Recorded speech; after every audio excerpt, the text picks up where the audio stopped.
My Hebrew Israelite brothers and sisters, welcome back.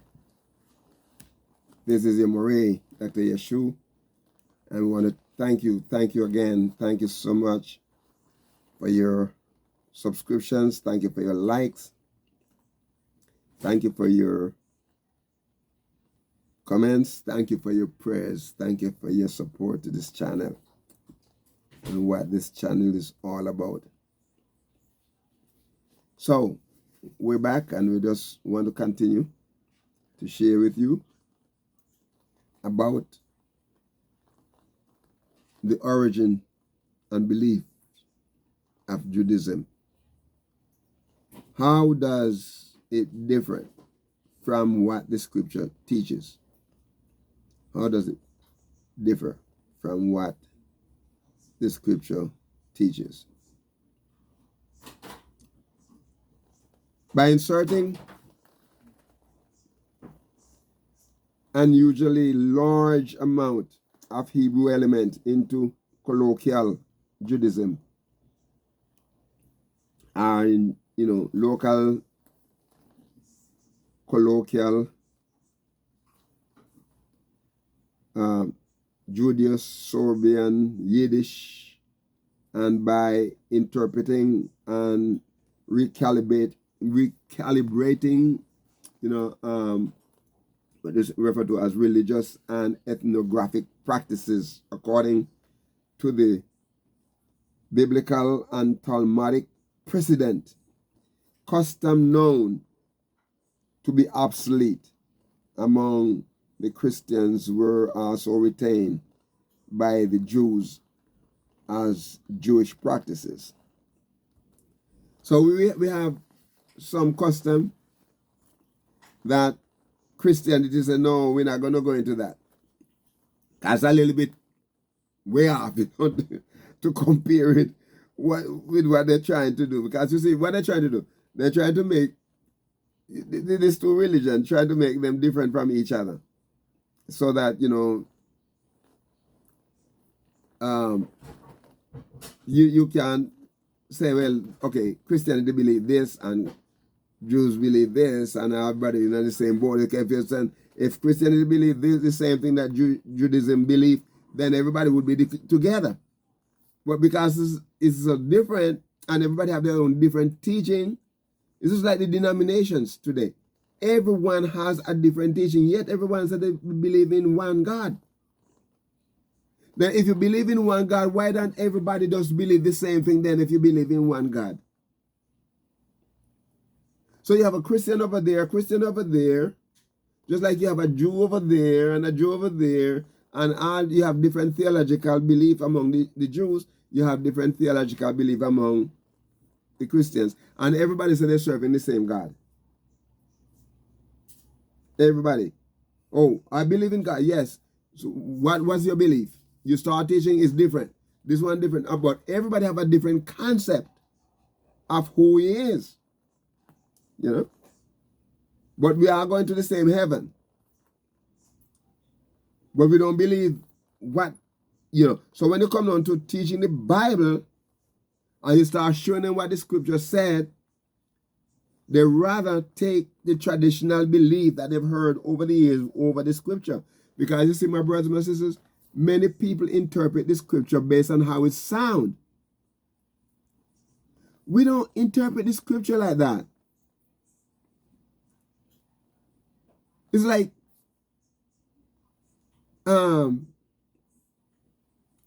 here, for instance, there's a verse in 1 John. I think it's chapter 1. If anyone is born of God, he does not sin. And so, there's a belief like that. What the scripture is saying, if anyone who is born of him does not continue to sin. That's what the real interpretation is. You don't continue to do it. Okay, it's different. It's different. Because, you see, we all have a sinful nature. Even though we come into a new life, my brothers and my sisters, the old sinful nature is in us. And if we feed the old sinful nature, then you know what's going to happen? If we feed the old sinful nature, we going to be the loser. Hasatan is going to be the leader. He's going to be the strong one. And the scripture said, let not sin have dominion over you, because you are not under the law. He's not talking about the law of God. He's talking about the ceremonial law. That's what he's talking about. We're not under that.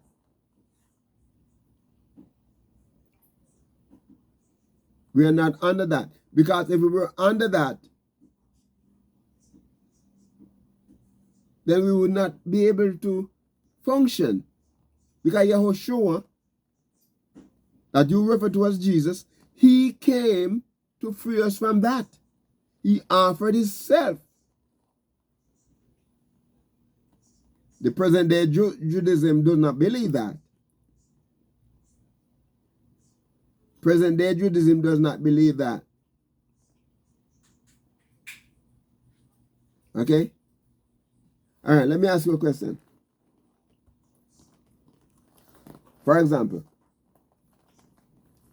the Slavic Germanic,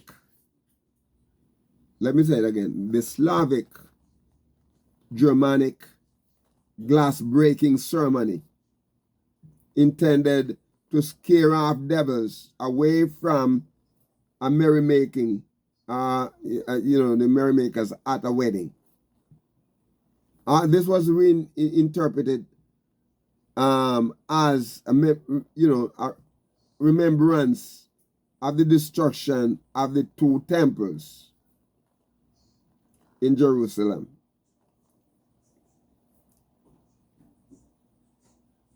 The ethnographic and religious evidence is taken from mainly from discussions in the Germano-Slavic Hebrew religious literature of the 13th century through the 16th centuries, which reveal that many rabbis were quite aware of the non-Jewish origin of the Ashkenazic folklore and religious practices,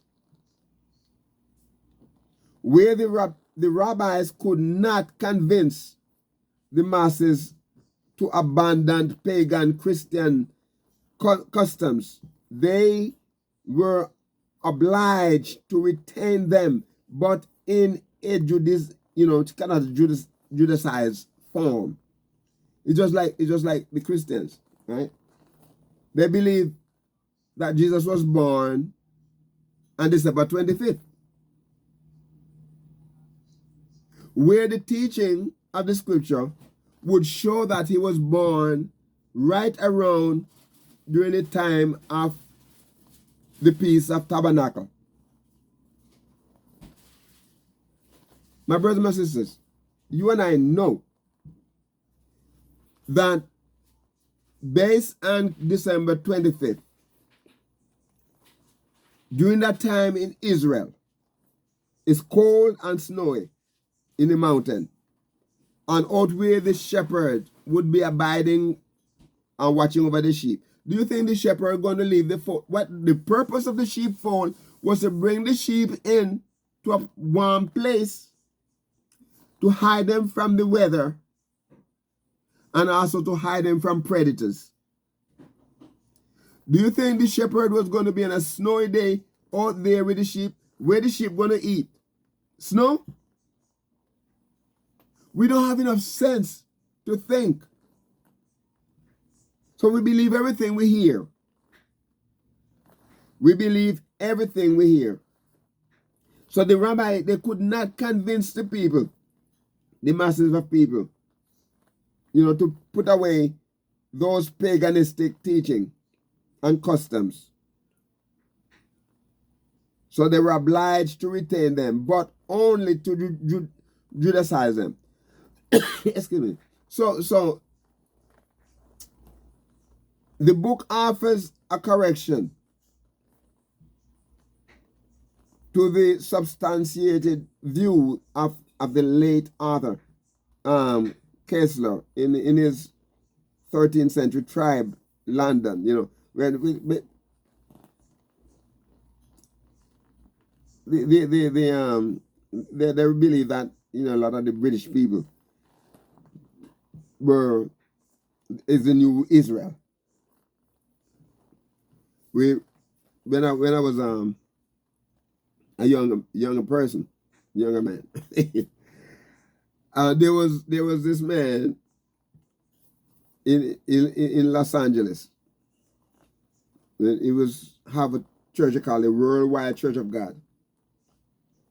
I think his last name was Armstrong, and then he died. His son took over, and they believe in British Israelism.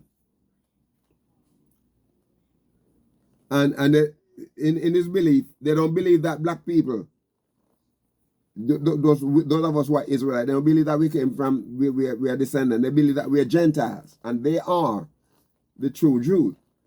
So they believe that they are the present day Jews.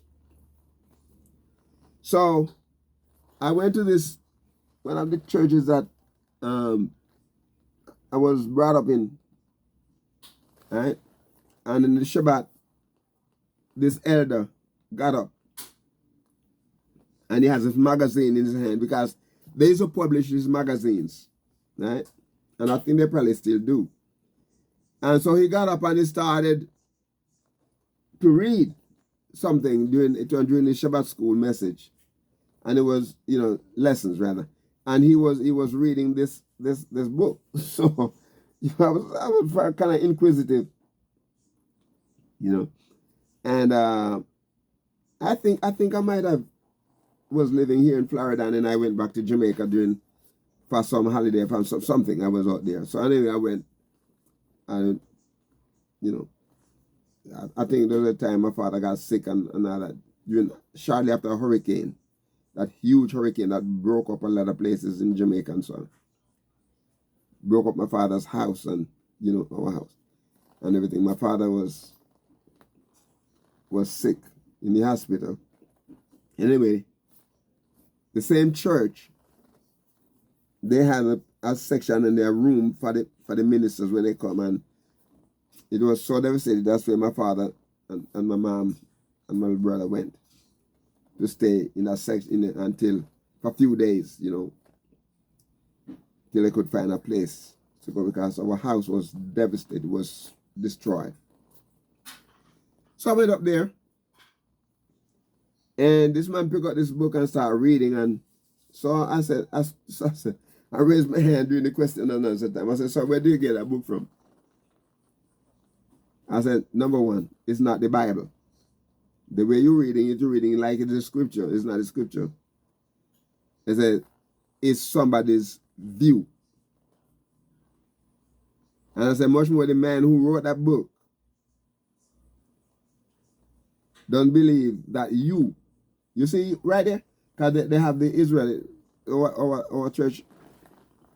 Okay, some of the church they put the what we refer to the Megan sign. They put it as the Star of David, and they have it. Some of them will have it on the sign outside. Okay, and I know in St. Elizabeth there's a church or two that I visited, and they have the sign out there bright. A matter of fact, some of the ladies, they have the prayer shawl, and it is big, the biggest thing you could see, right? And then so they believe in that, right? I said to him, I said, "Where do you get that?" I said, "Much more the man doesn't believe that you are." He said, "You are a Gentile." And he told me that I don't know anything, I need to sit down. Also, some people were teaching, and they take all kind of stuff and all kind of tradition, and they don't understand it, and they teach it, and they teach it as like it is a scripture. Okay? They teach it as though it is the scripture. So, Their unsubstantiated view of the late author, Kessler in the 13th tribe, at the 13th tribe, and it's London 1976, that the Ashkenazic Jews are largely descended from the Turkic Khazars who converted to Judaism in the Caicos and in the 8th century. Okay, there's a lot of teaching on that. So, but people want to say no, that's not true. But they prove it. Okay, and there's proof from that. So when we think about the Khazars' invasion to Judaism, or the conversion to Judaism, is that the origin Khazars are unclear. Okay, the origin of them this is unclear, but we know that they're based on the understanding of that they really come from the Khazar Caucasus area. And following the conversion to Judaism, the Khazar themselves trace their origin to Khosar, which is a son of Togarmah. Togarmah is mentioned in Genesis, in the Hebrew scripture, as a grandson of Japheth. That's where they trace their origin from. And the scripture said, of these, if you go back to Genesis chapter 10, and you look verses 1 through 4, it says, of these are the eyes of the Gentiles. Okay? So, there should not be any question as to who the Gentiles are. There should not be any question if we read and understand the scripture. But many of us, a matter of fact, a man told me a couple of weeks ago, say, I don't care. You don't care. He said, I'm a Gentile. I said, but man, you look at me, he's black. It's a Gentile. And, he's not the first one to tell me that. There's several to tell me that.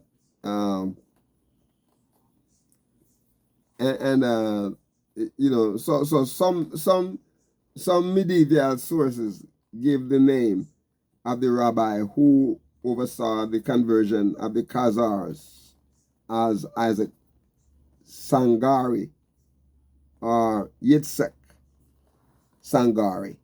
Okay? And so he was the one that oversaw the conversion of the Khazars into Judaism. He says some historians have looked for possible connection between the Khazars and the lost tribes of Israel. My brothers and sisters, I want you to tell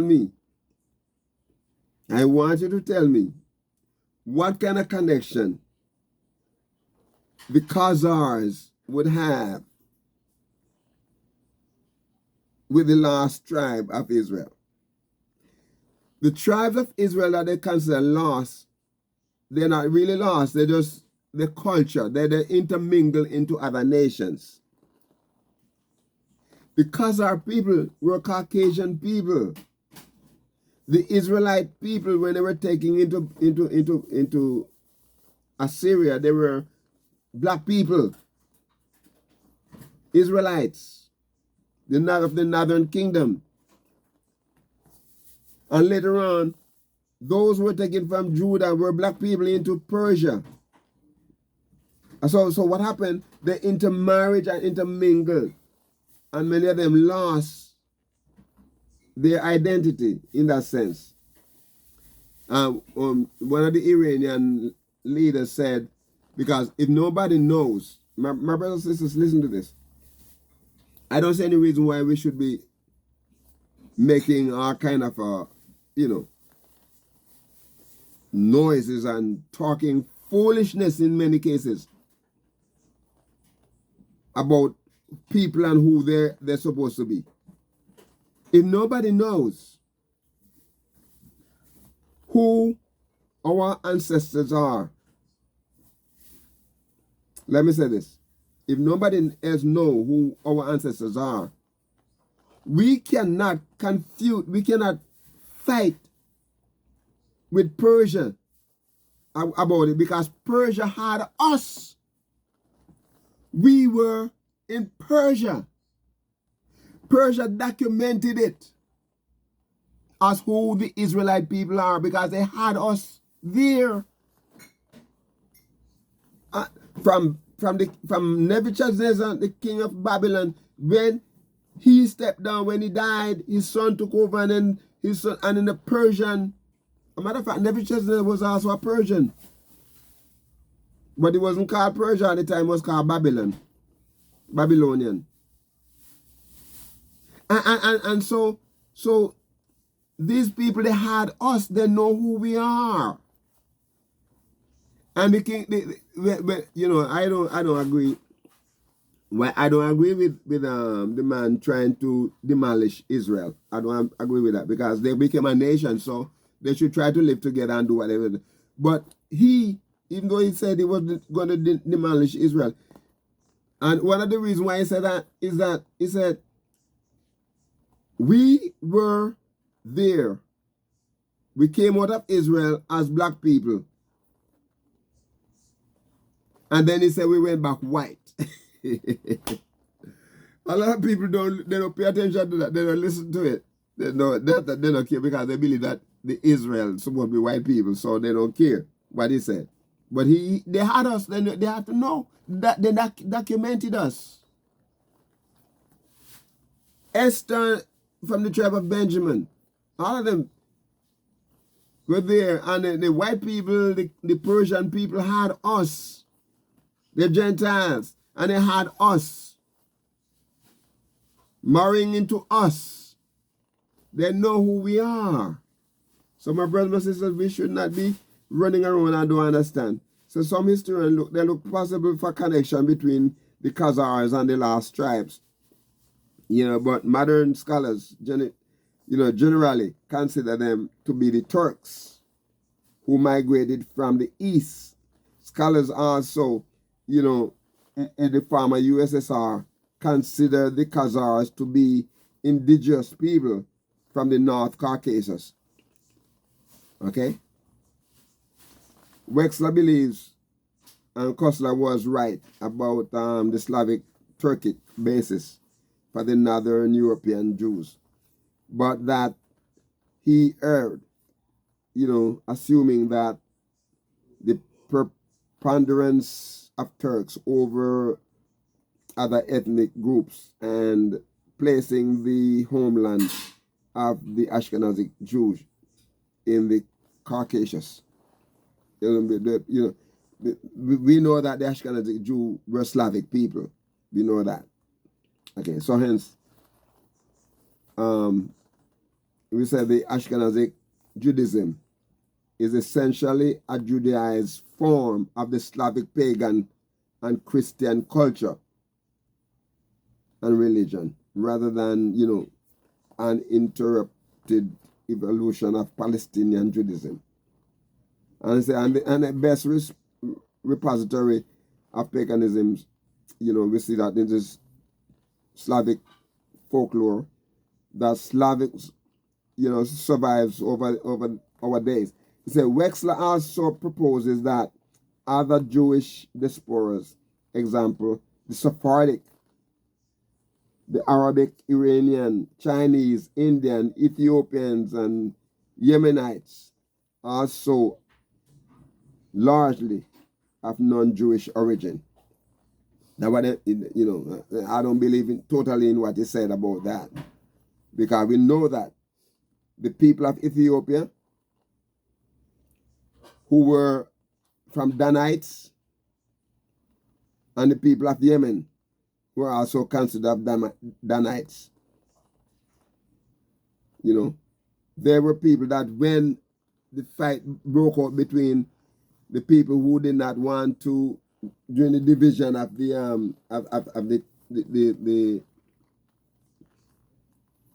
of the kingdom with Rehoboam and Jeroboam, that the Danites did not want to get in the fight, and many of them migrated. Some left, some came to the United States. When Christopher Columbus came here, they were here. Some went to other part of the Caribbean.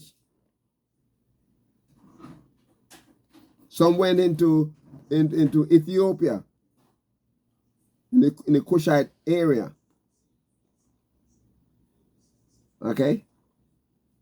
Some went into Upper Egypt. Some went into China. Some went into India. And so we have these people. So this Sephardic people are people that came basically, some of them were of Arabic and some of them were of Spaniards. That they came into the land when the original people were taken, and they came into the land to rule and to be supervisors over them. Especially the people from Sephardic. The Sephardic people are people that came, the original people that came from Spain to come into Israel. Both the southern and the northern kingdom. To be their supervisors and to rule and so on over a period of time. This is where we get all the Sadducees and the Pharisees, people come from them. As a matter of fact, it is noted that the Pharisees came from the idea of the Farsi language, which was the Farsi, the people in Ethiopia, in Persia, did not really speak Arabic. They speak the language called Farsi. The Farsi language is a language of Persia. And for years, there are few people there that speak Arabic. But even with the Arabic teaching, is that very few people can speak the Arabic. Most of when they talk about the book of the Bible for the Arab people, it's few people in Persia, in Iran, present day Iran, can speak Arabic. Most of them is Farsi they speak. And that's why I believe that the Pharisees came out of them. Okay? Alright.